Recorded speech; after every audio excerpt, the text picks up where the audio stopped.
This is good. This is a good one.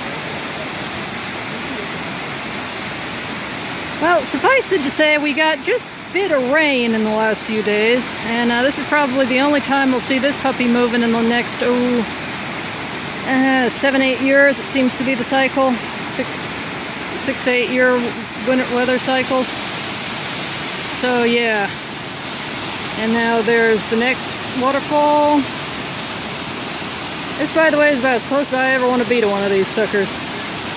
I'd hate to think if that was a low water crossing, which thank the gods it ain't. But look at that monster. And we've got a little one over here. This is a little prettier, but not near as impressive.